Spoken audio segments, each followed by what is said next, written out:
Okay, so welcome everybody. Yeah. I hope you enjoy this. I had fun putting it together. I'm going to be talking. So Alice is here, which is great. Um, this is our final webinar for the RTO grant that we received um, to do the Mulch and Measure and Trees Are Us program.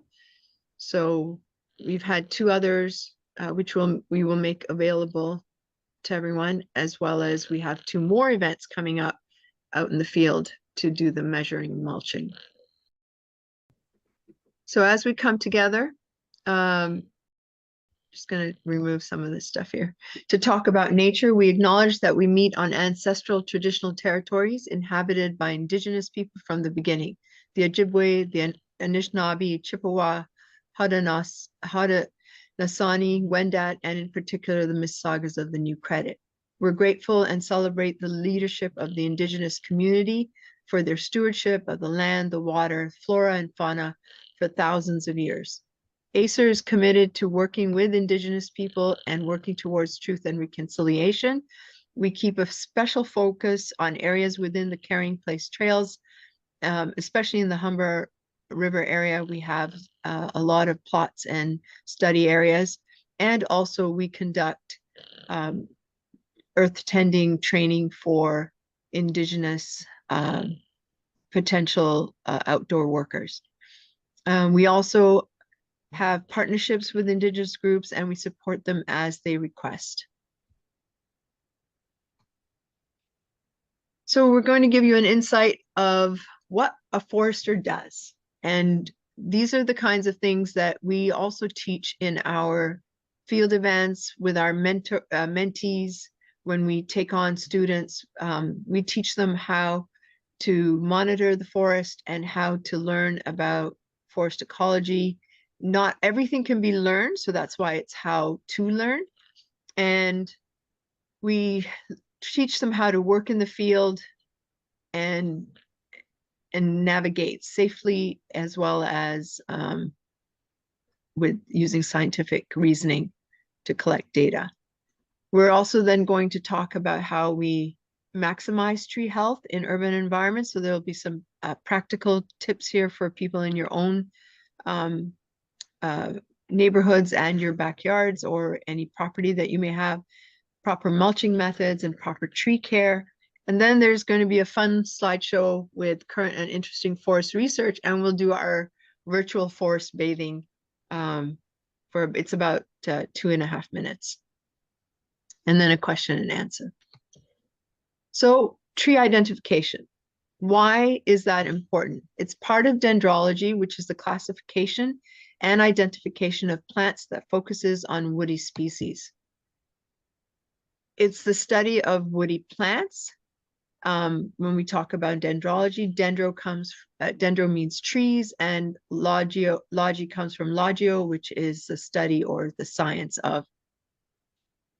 We use a plant taxonomy, which is specifically for identification and classification of plants, and they have a taxonomic rank. And so tree identification is concerned mainly with determining the species. And if we don't get to species, then we at least try to get the genus. So we can say oaks, and you know you've got quercus, and you might be able to do the difference between white oak and red oak, but you may not be able to get down to this specific species, and that's not bad at all either. So tree ID is really important in tree and forest care because knowing the species allows you to determine biodiversity, mortality rates, what's living, what's succeeding, climate change impacts, or any other kinds of impacts from development or policy making even, so you can even monitor social impacts, ecological status of an area, whether it's in the urban forest or whether it's a woodland or a forest. And you can monitor invasive species, which has become an issue because of climate change and changing weather patterns that are increasingly having droughts and warmer weather, which is making the life cycle of insects succeed in areas where they never used to. So the first thing for tree identification is to be able to determine whether you have a conifer or a broadleaf tree in front of you. A conifer tree has needles or scales, whereas broadleaves have leaves. The evergreens, there are evergreens when they're conifers, except for tamarack, it drops its needles. And deciduous trees, sorry, drop their leaves as well, except some like holly, for example, may keep their leaves for the winter. So most, though, drop their leaves. Obviously, conifers have cones, whereas broadleaf trees have fruits, nuts, or pods. So here's an example of a conifer versus a broadleaf, especially in the winter. You can see, you can easily identify them because they're the ones that are still green. The conifers are still green, and of course the broadleaves are not. The next thing that is important to know is the branching of leaves. And this is really important if we're doing winter ID. If it was summer, usually people want to talk about the leaves first. But when we're talking about wintertime identification, you want to be able to know about the structure. So you're going to look at the branching of the leaves coming off on the twigs. And so when you go opposite, it's like your two arms. They come off from the same point along the trunk of your body. And it's the same with trees. And alternate, it's obviously something like your arm and your leg coming off your body at different points. So that's what alternate is. And then you want to know about leaves, of course, whether they're simple or compound. So simple is when a petiole, which is this piece right here, off that petiole, off the twig, you have one leaf. Whereas a compound is you have one petiole coming off the twig or wherever it's coming from, like this is actually a clover. And you have multiple, we call them leaflets that come off that petiole. You can also have doubly compound where, for example, this one here is Gleditsia, but Tree of Heaven has a compound leaf for each of these branchings. And then this kind is sometimes called a pinnate because it all comes off of one point off the petiole. So there's a lot of vocabulary that students learn, and we learn when we're doing tree ID, and of course also in my journey. And it gets more complex as you get down to the finer parts of a tree. You can also talk about called the leaf stalk. Yeah, leaf stalk. The leaf stalk. Yeah, petiole or leaf stalk.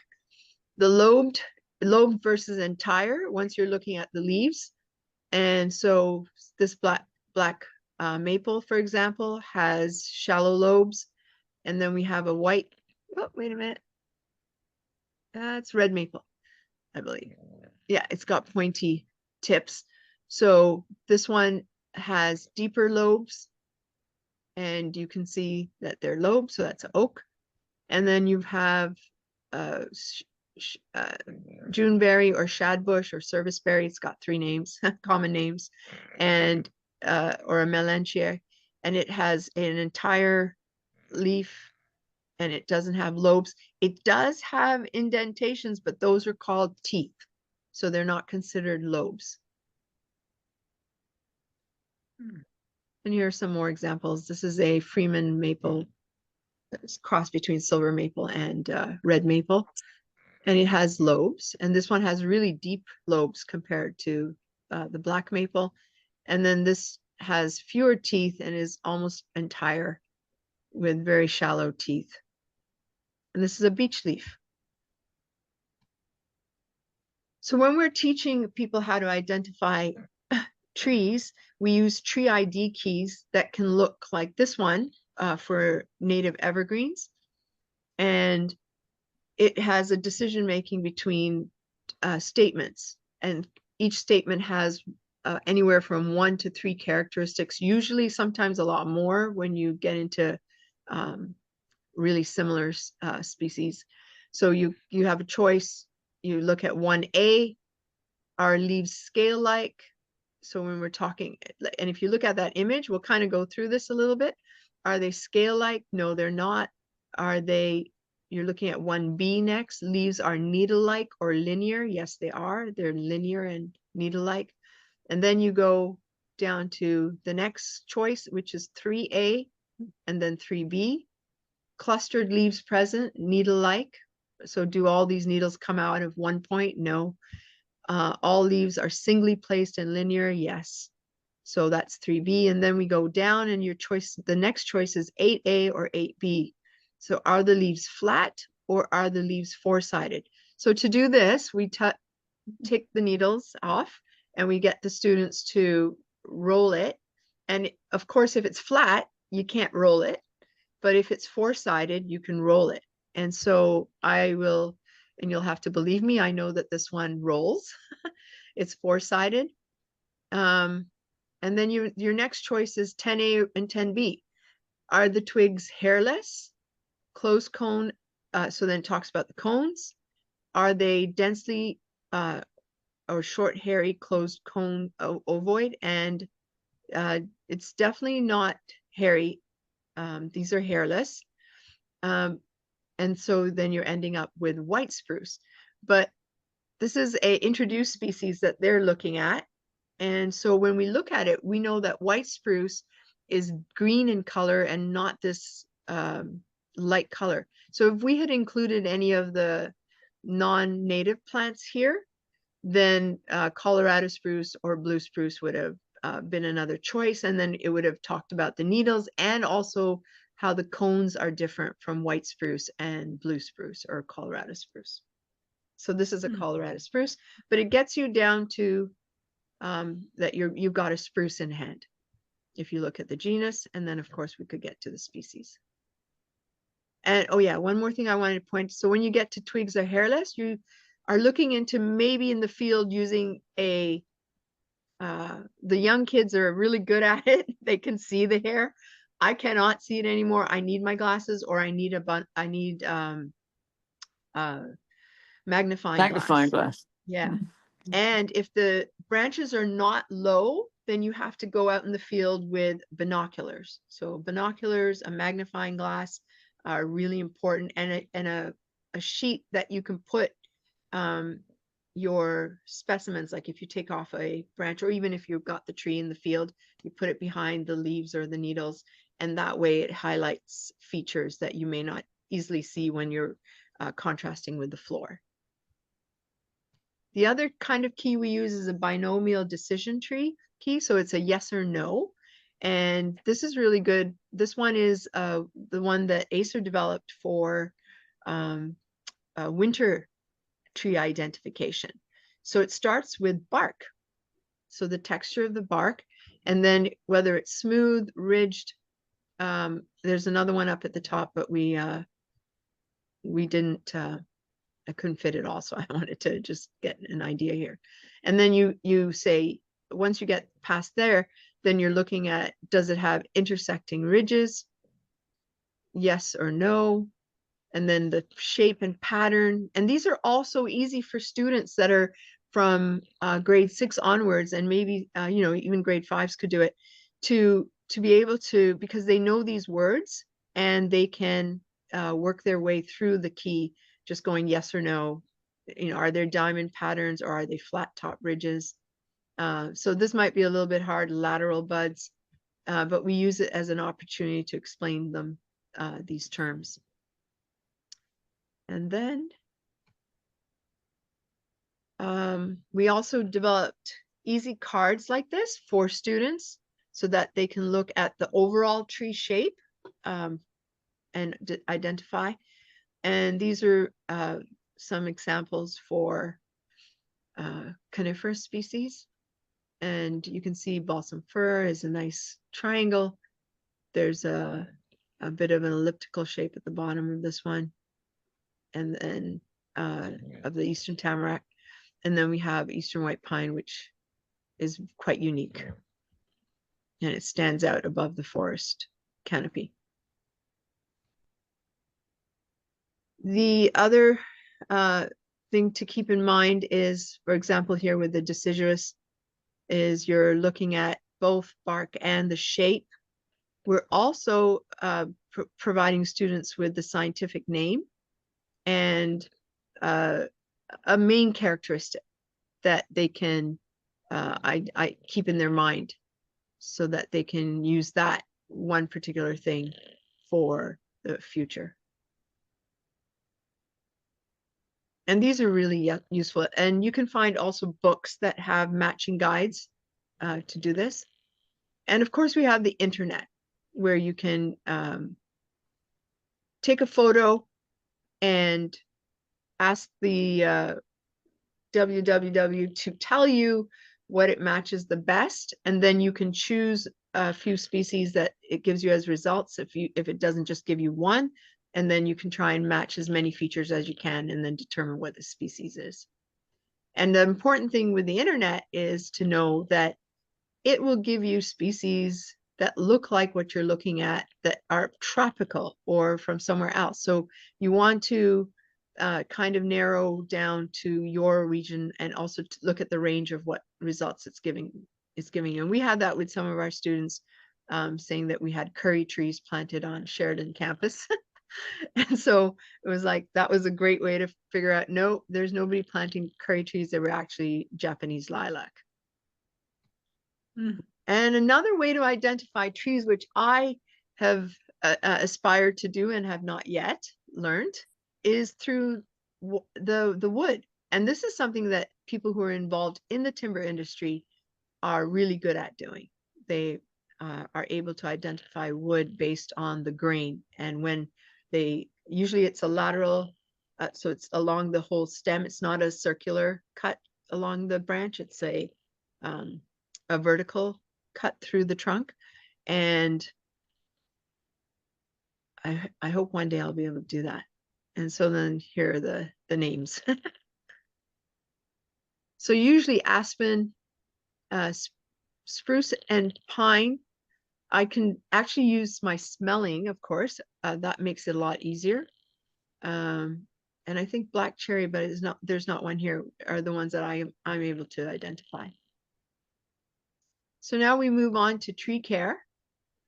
And why tree care? It is important for so many reasons. First of all, trees are important to us. They have benefits, from affect to sociopolitical to economic and ecosystem services. They provide a lot of benefits, and we value them. We can also come up with monetary values for these benefits. However, I'm just checking. Okay, that's not someone trying to join our thing. And some of them we can't. So for example, the affect or the leisure and recreation, sometimes they can't come up with some of the values. A typical 30 centimeter red oak in an urban forest canopy, when they evaluate it for its wood and commercial value and replacement value, can be about $300,000. And then some economists have valued those same trees, trying to get as many of these values incorporated, attachment in place, identity, and they have come up with values that approach $2 to $3 million. So it depends on what values you've been able to monetize or able to estimate. 30 centimeters in how? DBH, how a tree about this big. Across the trunk. Yeah. Okay. The diameter. Yeah. And what's also important is that if everything was hunky-dory and there were no stresses, maybe we wouldn't need to do all this monitoring and tree identification and figuring things out. But they're suffering from development pressures, compaction of soil, drought. For example, oaks are very sensitive to drought. If there is a 1 foot drop in the water table, oaks are on the decline. They'll die. either they put out signals that they're stressed and then insects come and invade them. So it's a cycle of death, and it's actually called a spiral of death. And climate change triggers a lot of these. And so there's the heat island effect. Later on, you're going to see something about that.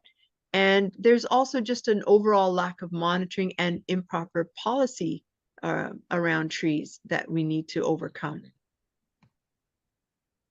And this is one of the biggest reasons, because the soil structure for new trees gets damaged. We do regrading of the surface of the land. And so it's a struggle. And if any trees are left behind, they need to cope with those changes, whether they all of a sudden are now drained or whether they just all of a sudden turn into a swamp, or planting new trees in this becomes a challenge. And their survival rate now is much lower than their natural survival rate. There are some estimates coming around that trees are only surviving about 40 years now, that when they used to survive much more, because they weren't taking away all the good soil before in urban areas. So when you first go to see a tree and you want to assess it, you want to start with the roots, and you want to check first whether there's any exposed roots, if they're damaged, or if they've healed over or they've hardened. So you want to look at that first, and you do a visual inspection all around. Definitely safety first. You do not go under a tree when from your approach to the tree you do see damaged bark, or it's leaning, and it could damaged branches that look like they could fall anytime. And you never try to inspect a tree when it's windy. So you look at the base of the tree next.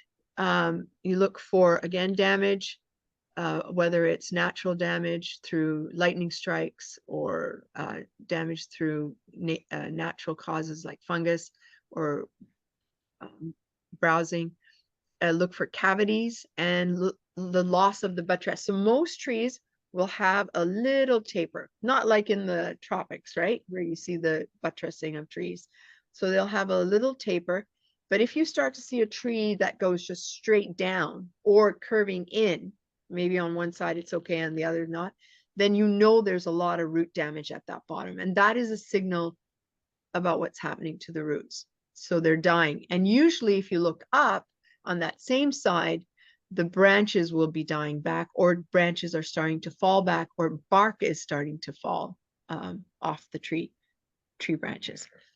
Then you look up the stem, and this one requires you to go all the way around and circle the tree, because I have inspected so many trees that are just beautiful and magnificent from one side. Especially this one, oh gosh, Alice, the one that is like a magnolia, Tupelo. No, I forgot its name. Oh my gosh. Anyways, that one, we walked up to it, and then we went along the side where the river was, and there was a massive cavity in it that a person could sit in it. So you do have to always walk around a tree. And you look for fissures, cavities, fungus. You look for healing over, which is a good sign, because for most minor damages, a tree will heal itself. Even when you remove a branch, it'll heal itself. So you need to look for that. Then you can look for branches next, whether the leader is alive or not. Again, bark peel, dead limbs hanging, and looking for growths on such as fungi or other they're called smuts and cankers. Canopy is the next, second to last thing that you would look for. So you're looking at, is the canopy healthy, fairly equal, or is it looking sparse, and is it one-sided or asymmetric? And then those are good signals of what might be. If it's all over the tree, then it's something that's systemic, and if it is a one-sided thing, it could be damage or mechanical. Leaves also, or insects. Then you look at leaves, you look for browsing. So you can look for holes in leaves. You can look for just outright, bites taken out of the leaves, browning, the edges of the leaves, whether they're drying up, could be a viral disease. If it's one-sided only, then it might be just access to water on that one side. And whether they're falling early, not during the fall time, whether they're dropping, and that's a good signal that something's going wrong. It could also be toxicity or poisoning of the roots, so that the leaves fall. Yellowing, so it's missing by different kinds of minerals. So usually yellowing is a sign of magnesium deficiency if the veins are still green. And then curling of leaves, because there can be insects living inside. And so when you have infestations, these are like vast and all over the place. But if they're normally, if you walk through woodland, you're going to see some of this anyways, and it's all part of the life cycle of the woods. I'd like to say that the first Mhm. time I saw a cherry tree with black lumps on it in a Yes. backyard, I discovered it was a kind of smut, I guess you might Yes, say. it's called It's smut. probably Yeah. like there, yeah. But I didn't know this. That's just the fruit. The whole tree is infected. It's just the whole system is infected, and that's just the fruit popping out to show you that the fungus is there. Yes. So when we look at the superficial, we have to realize that a fungus is producing fruit. It's all over the place. Yeah, the mycelia are already the Yeah, whole cycle of yeah, it. yeah. So root health is key. I'm going to be emphasizing root health a lot because we don't see it. When we're teaching students, we always ask them to be aware of the roots, because you're looking at everything at the top. Even when they're doing carbon storage and carbon sequestration calculations, we don't think of the bottom, but the bottom is really important, and that's why this photo is here to show you that. The soil obviously was removed or washed away at some time. It does look like this is a temperate forest. There might be a beach in the back, but yeah.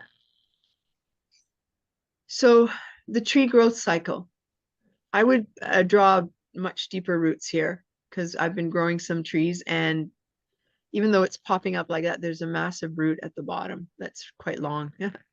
And then they aren't naturally tap roots. Some species are, like pawpaw, but they tend to branch out, and they branch out beyond this drip line. We call this the drip line, which is the canopy width, and usually they go pretty well far out. When you see the ice storm knocking over trees, you see the big pancake on its side, which is the Yes. root. Yeah, and that's huge.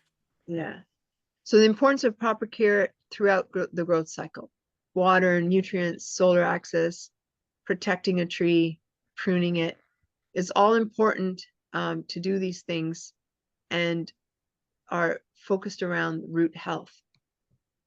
And so that there are two kinds: there's tap roots and there's fibrous roots, and they can be in that top 3 feet. And I'm going to show you. I know where that is. It's Yeah. Angkor Wat. Yes, you told me you've been there. Yeah. Yes. And so roots they can survive when they're above ground, is what I wanted to show you there. And their health is really important for that kind of success. And they have a myriad of functions. And the last one's really important, and one that most people don't realize, is that they excrete waste and respire, and they also communicate through their roots. And this is what Alice was talking about. When they do fall over, you can see that, yeah, they are in that top 3 feet, and they're just like a wide base, kind of like a music stand. It's got that wide base to hold it up. Sorry, that's my dog snoring. He's right beside me. He he's staying close to me because he's got a, sadly, he's got a tumor, but he's doing well. He's doing okay now. So in the winter is when, especially where we live, roots that are exposed can be susceptible to frost. Drought also impacts roots, and especially deep down, it can also impact them. And then damage from construction and driving and people. So one of the things that we do to protect roots is to mulch it. But another problem for roots are the mismanagement of tree care. So when people are mulching, and this is one of the biggest management practices that damages roots apart from all the natural impacts. And we have to watch that we're not covering up the tree stem, because the stem does 20% of its respiration.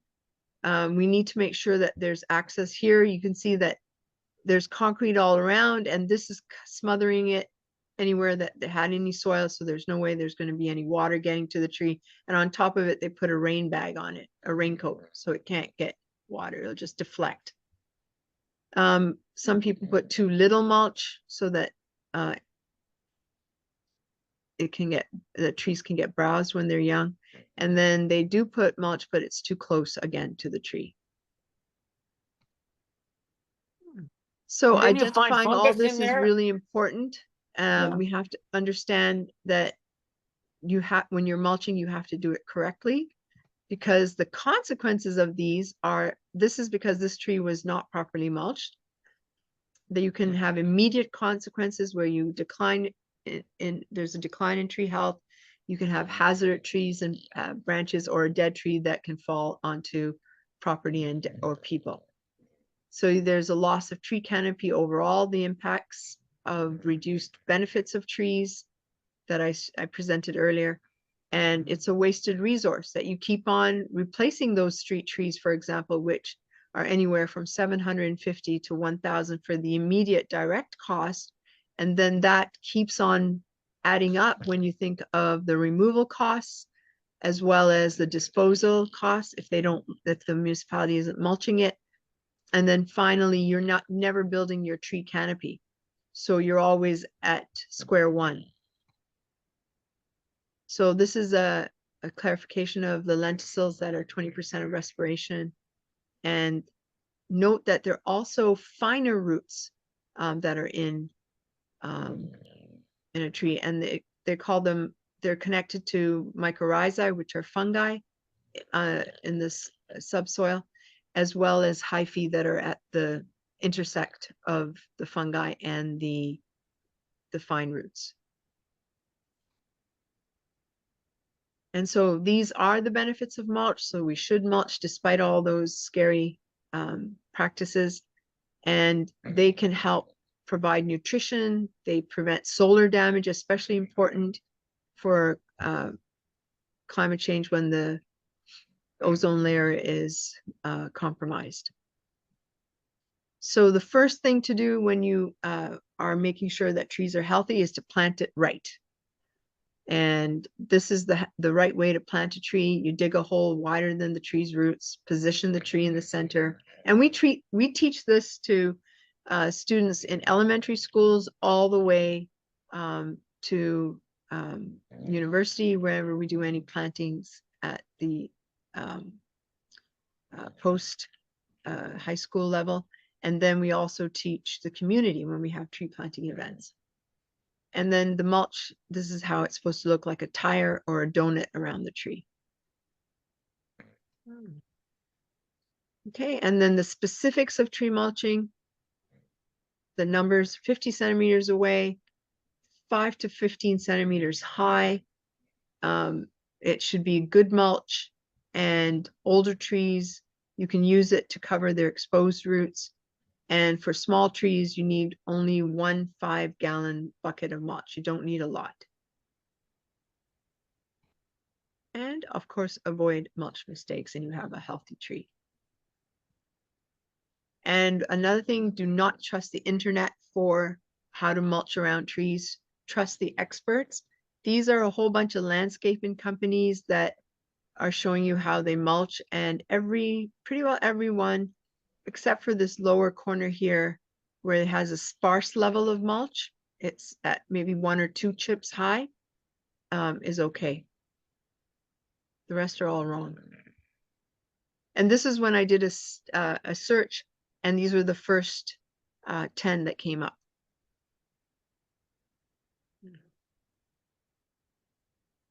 Okay, so fungus and caking of mulch is a big consequence. Also, when you do put too much, like why do you want not too much? It actually almost like lithifies, and it creates a roof, and then the water just bounces off. Okay, just some of the types of, you can use pine needles, compost, and wood chips. And it's a great way to get people to be involved in taking care of trees, because it's like putting on boots in the winter for trees, or socks and boots. And so it's a nice way to give back to the community by taking care of trees through mulching. And that's what we've incorporated in the next 2 events that we're doing. We'll be going out to mulch trees, and the right way. Okay.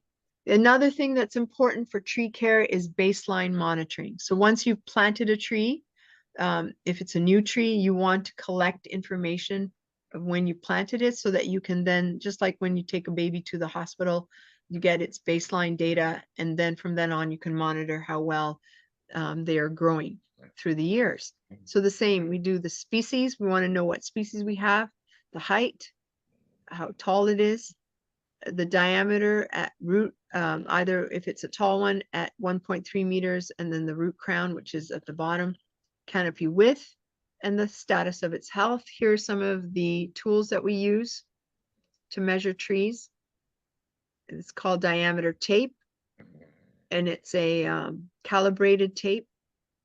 A clinometer, which is this, it helps you measure height using trigonometry for all the math teachers, and then measuring tape for determining from where you're taking your measurements, and also for canopy width and for canopy height.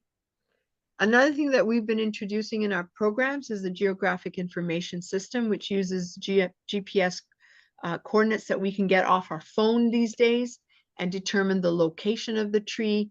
And so we can map the tree and add all the data that we collect, and then do analysis of who's surviving. So for example, once we've mapped all the trees, we can say, okay, which ones are growing well, what species are growing the most, and maybe even location wise, what's not a good spot. Maybe all these trees are growing very slowly, or they have disease, and then you can identify whether a location is also a problem.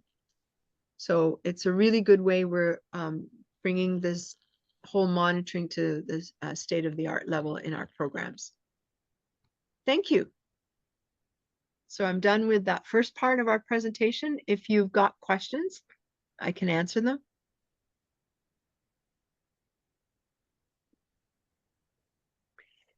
Have you worked? Oh, Sharon, Go ahead. go ahead. okay. Just a comment that I had just made earlier today.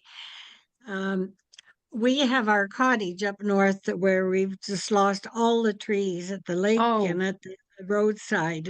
It's terrible. My son said when they went to take their dogs out at 6 in the morning to have a pee, they said that they couldn't believe what they saw. This is from the ice storm. Stepping out into, right. So Yeah. Oh gosh. they sent Ted and I some pictures, and behind our boathouse we have two trees that ended up on the roof, and then they kind of rolled them off, and they were a good maybe 7-8 inches in diameter. And I thought, isn't that strange that the whole tree has come out? But I know now why, and that's what I said. Years ago when we were able to burn leaves, we burned leaves behind our boathouse, Mm-hmm. and And we destroyed those roots. That's what's happened. Oh gosh, right. And Yeah, that's why or we lost. are you on a bit of the shield or anything like that in your cottage? Like, is it No, very rocky? no, No, no. okay. Because sometimes, and What then about also what there about the was, slope? What yeah, the about the slope slope? and also rain. If it rained quite a bit. So if it rained a lot and it got drenched, and then we had the ice storm, the ground was soggy. So the load on the tree just flips it over. Took it And over, eh? Oh, yeah, okay. if So, it's too soggy. And that's how spruce yeah, drop. If they get too soggy and windstorms come through, then they just get thrown over because it's now slimy, right? And yes, then yes. there's nothing holding the roots down. Oh, oh, okay. So it could So be a number of things. Yeah. we weren't the culprits then, maybe. Yeah, maybe you weren't. Maybe. Don't blame yourself. Yeah. No, not yet. It could be other But I stuff. must say that gusts of 60 kilometers, Yeah. gusts can toss over a tree. Yeah. And or crack them in the middle. Yeah. Depending if it's bigger, it can just it's crazy. Yeah. Mm. One good thing about the ice storm is because the ice is so thick, it drops the branches directly down. There's no wind. Yeah. So You're you lucky. really could almost predict where the branches would go when the tree quote self pruned. Yeah.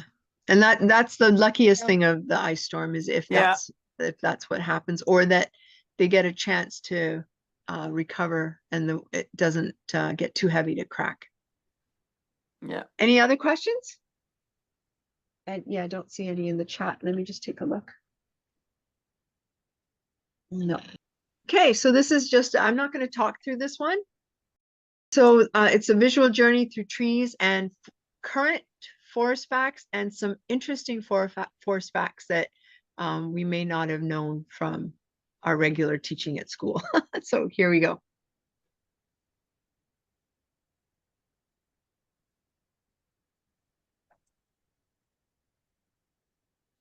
I did start with just some species to look at them.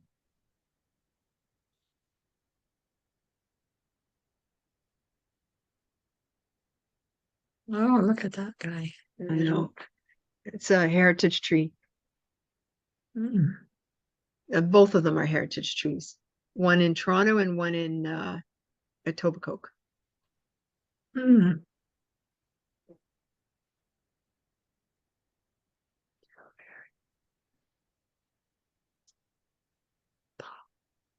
Mm.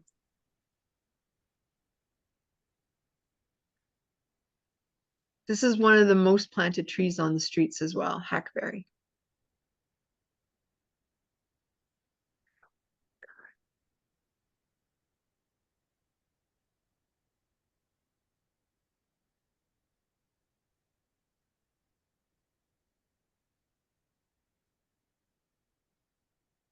Look at that one.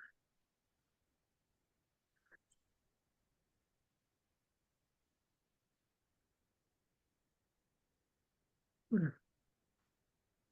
Apparently, it takes a lot of energy to make the anthocyanins, and it only happens at the end of the season. So if there wasn't enough energy, that's why sometimes you get red leaves and sometimes you don't, because there may not have been enough sugar left over. Mm.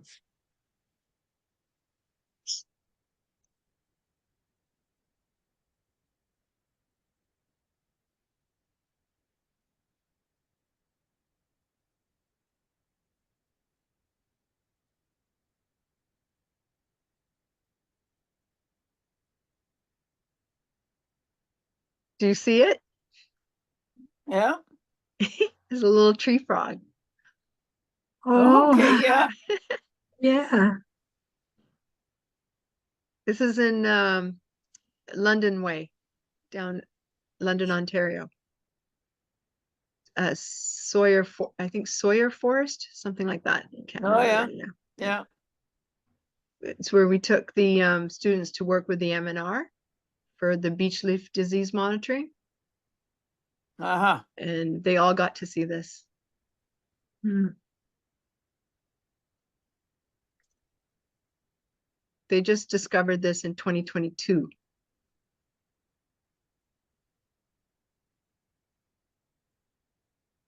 They didn't know how the guard cells helped open the stomata. Those are the pores. Stomata are pores. Yes, pores. Beautiful. In Hyde Park, you can see this. Mm. Mhm.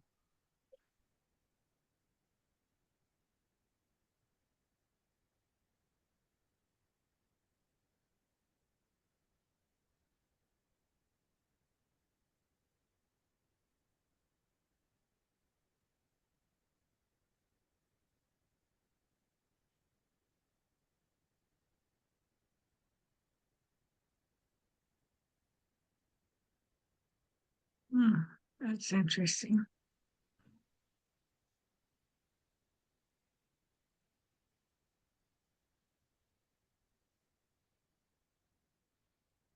There's an interesting story behind the discovery of that too. The woman who did it, Simone Simard, she wrote a book on it, but people thought she was a bit nutsy because she came in much before people had any idea that that was occurring, right? Mm-hmm. And she's done studies with aspen and birch. So they found that it may not be all species, but some species. So some species could be just like certain breeds of dogs. Some of them communicate more than others, right? So it's pretty cool.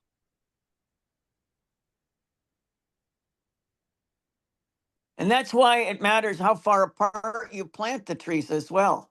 Yes. And they help each other. So the closer you plant them, the better. Yeah. And not It's too close for, microforests are like that, right? yes. In our,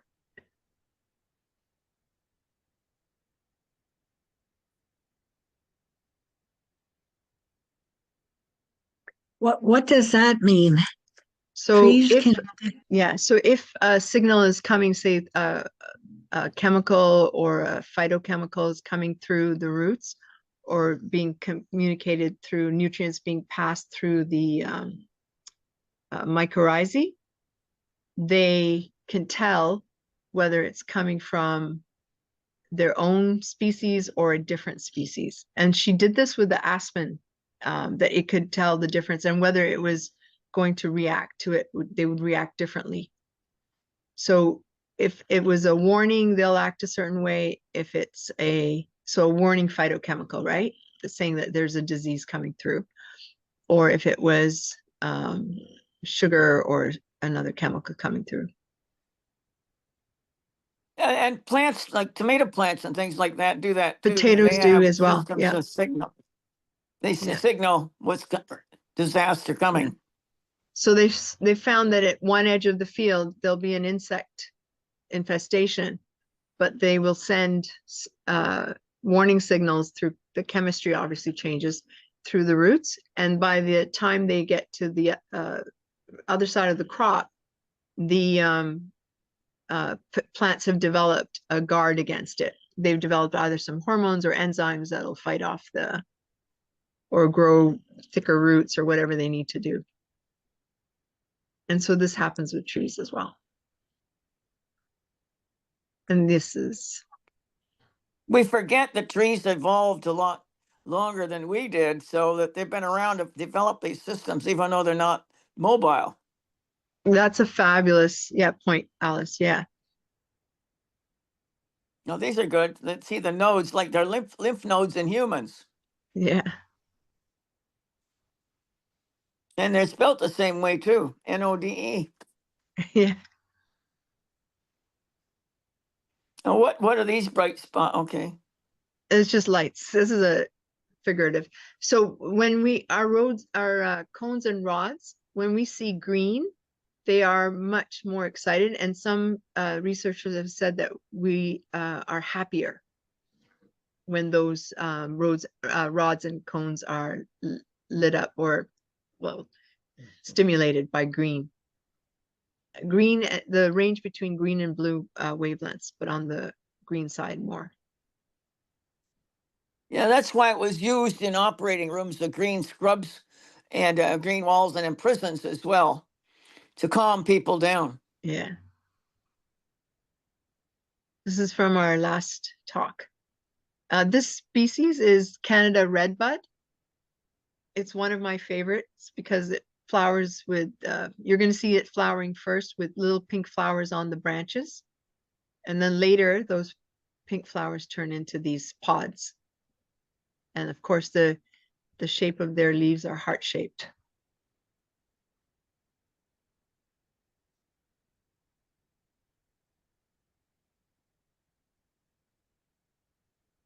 So to have more birds, you need more trees.